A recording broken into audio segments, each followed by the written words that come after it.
If you are not working your AR, then you are leaving money on the table. And if you don't know what I'm talking about, then you definitely need to check out this video. Keep watching.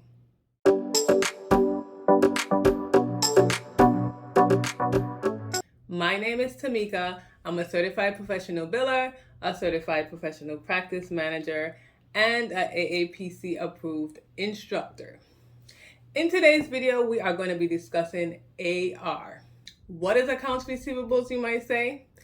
People deal with accounts receivables in different fields, different specialties, but we're going to be talking today about accounts receivables in healthcare, particularly in the physician's office, which is where I work. But before we do that, don't forget to subscribe to the channel, like this video, share it to other medical billers or people who are interested in medical billing, and also don't forget to subscribe so that you will have a chance to win the book that I'll be giving away when we reach 1,000 subscribers. So again, I'm going to show you this book. This is the book that you will win when I reach 1,000 subscribers. We are almost there. We're trucking along. We're almost there. I'm hoping to get there before the end of March, hopefully. So please subscribe, like the video, like I said, and share it with others. Okay, so we'll jump right into it. So as I was saying, AR, which is accounts receivables, are in different fields. You know, you can be in a clothing store and you're dealing with account receivables. So what exactly is accounts receivables?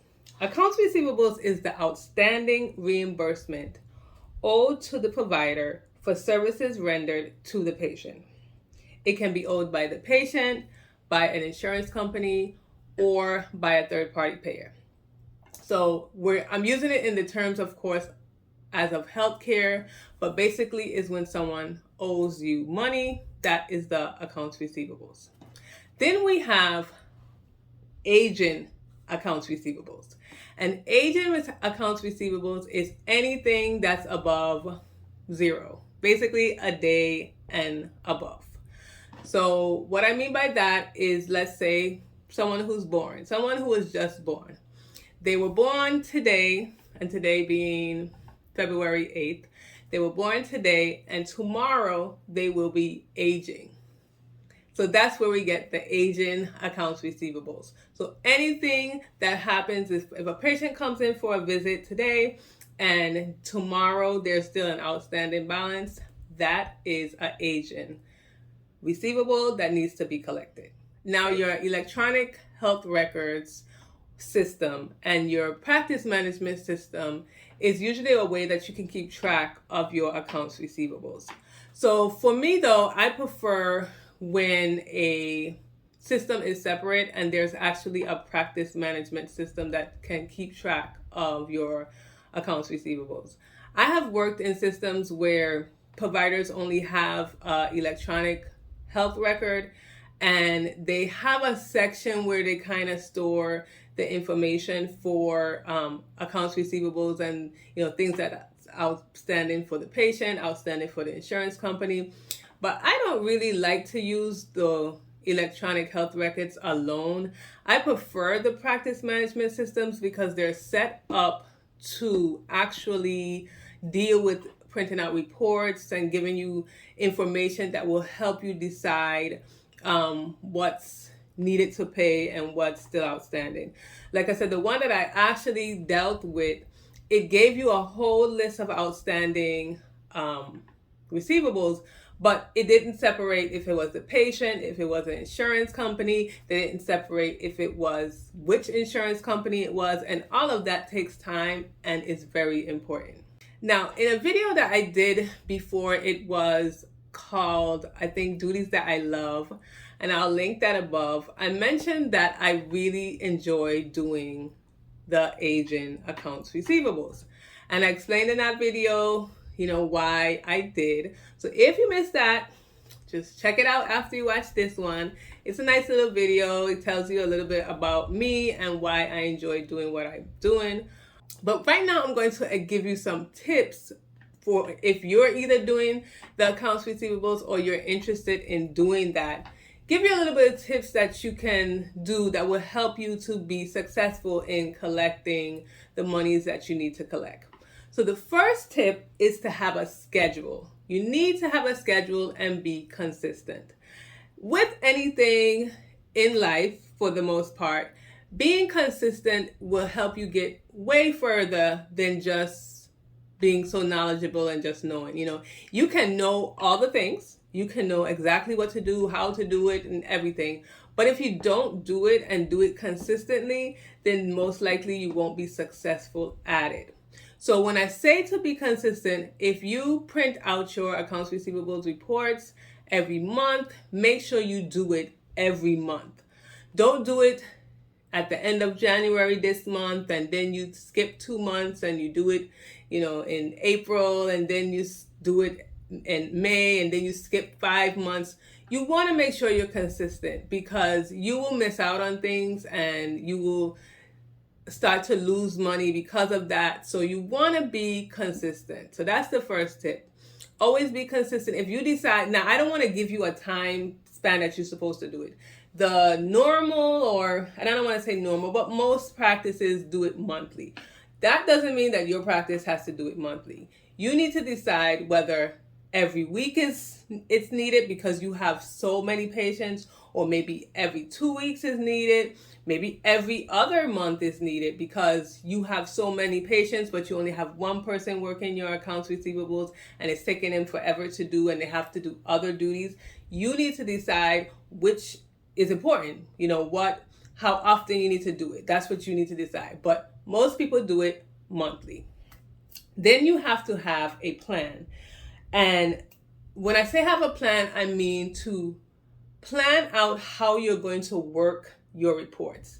Now, and I think most reports are printed out. When they're printed out, they might be printed out by insurance company. That's if your practice management system can do it. I hope that it can, because it helps a lot. But if your practice management can print it out by insurance company, it may be printed by insurance company, and it may then be divided by provider within that insurance company.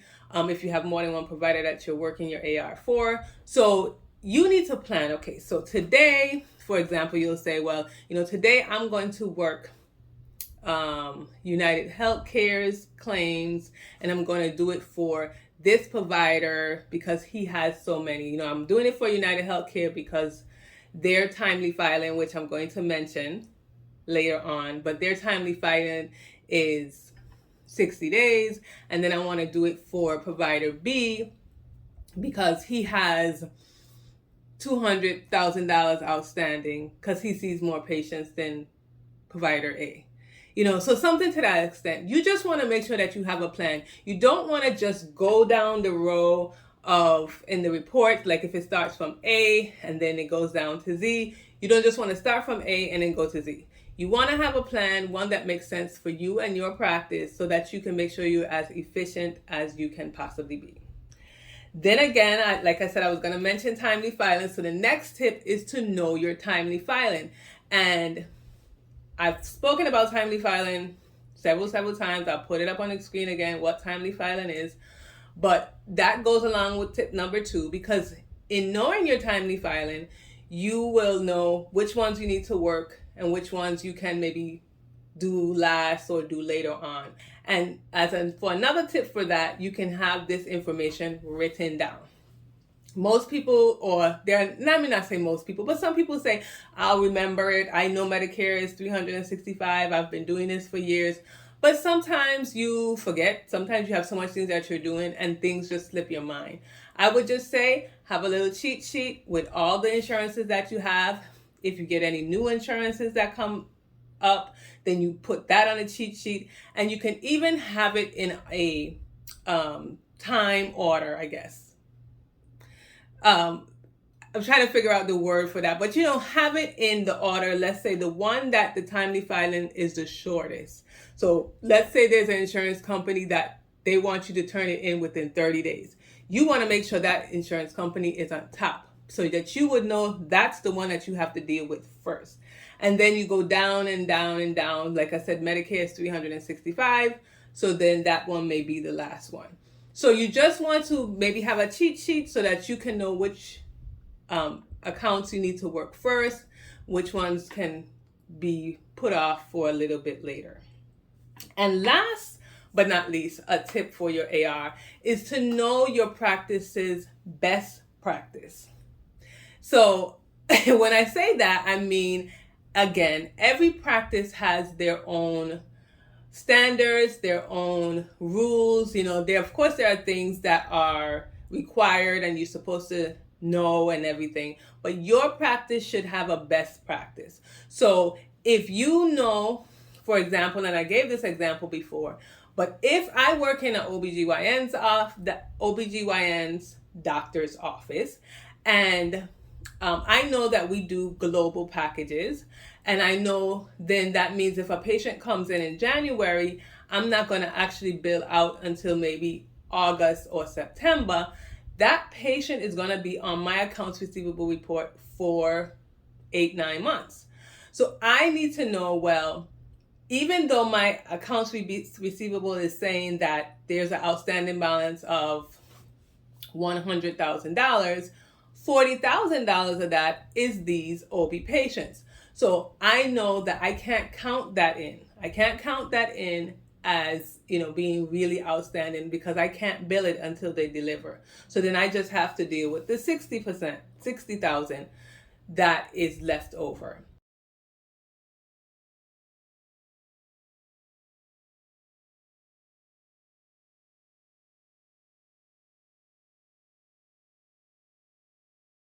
You need to have the standards set for your practice. Everyone's practice is different. You can take little ideas here and there. There is a group that sets standards for practices, and I think it's called Magma.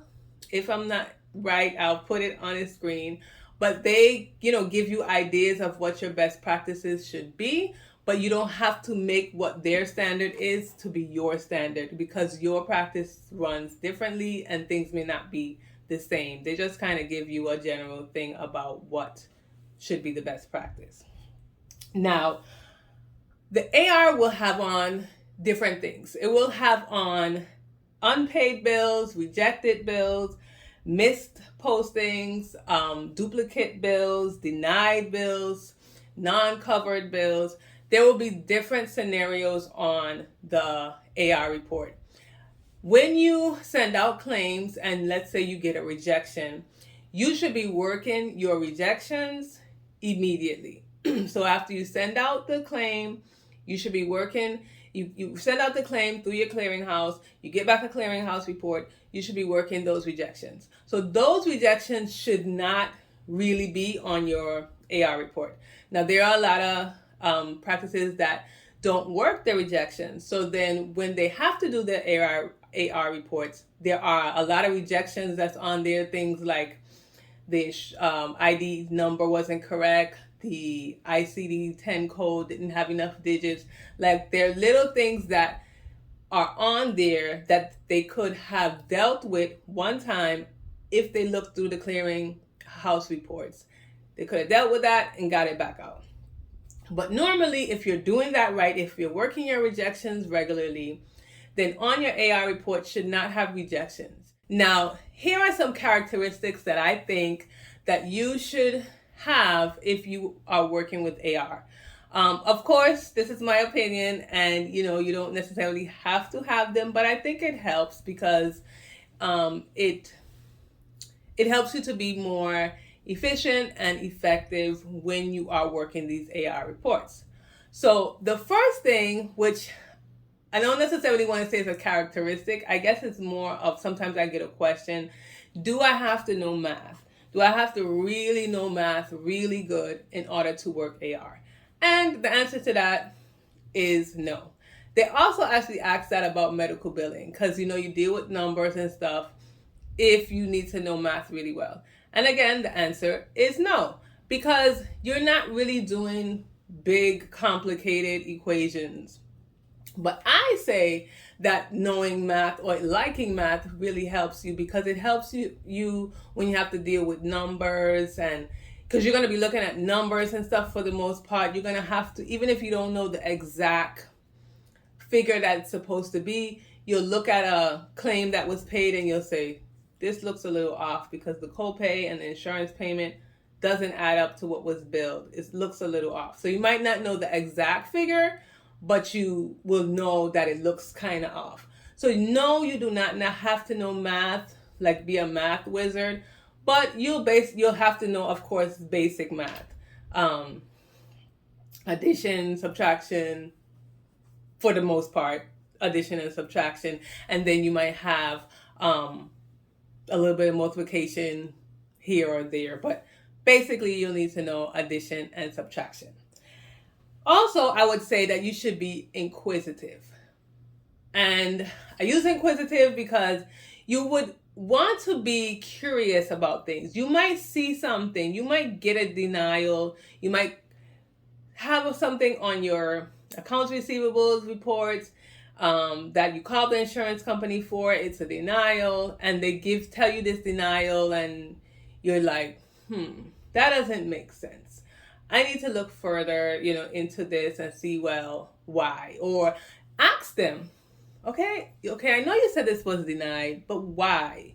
You have to be a little inquisitive, and not just take what people say, not just take what the insurance company says because they're the insurance company. You need to be determined, because again, you can't just take what the insurance company says. Sometimes you would figure the representative would know what they're saying and you should trust what they're saying. But there are a lot of times that you call up the insurance company and the representative is throwing you way off, like taking you on this chase that is crazy.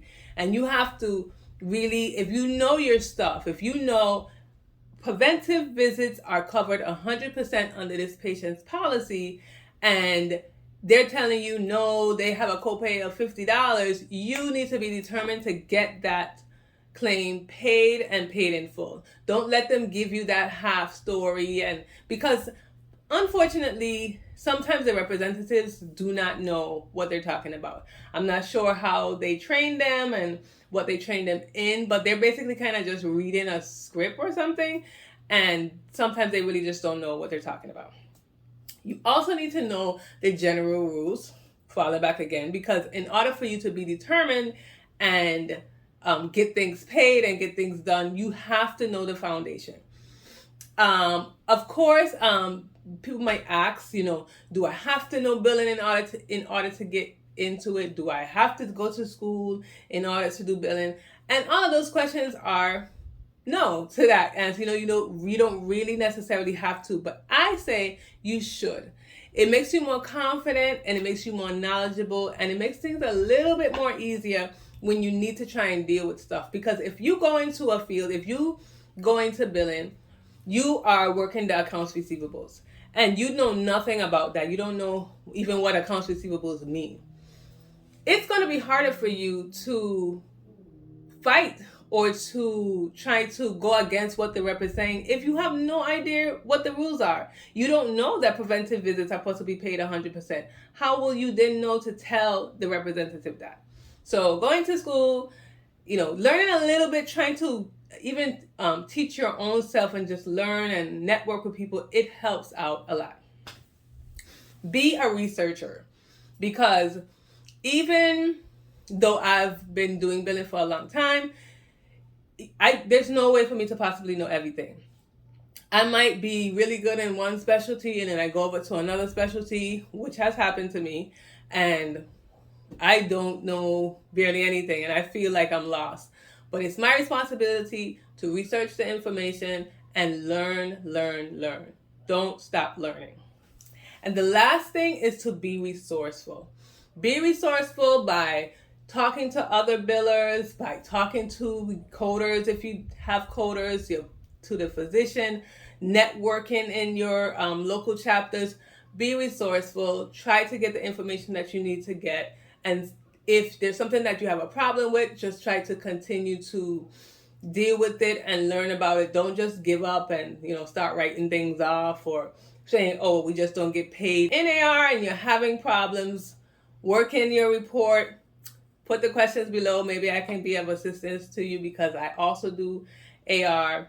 And I hope that you enjoyed the video, and I will see you next week for a next video.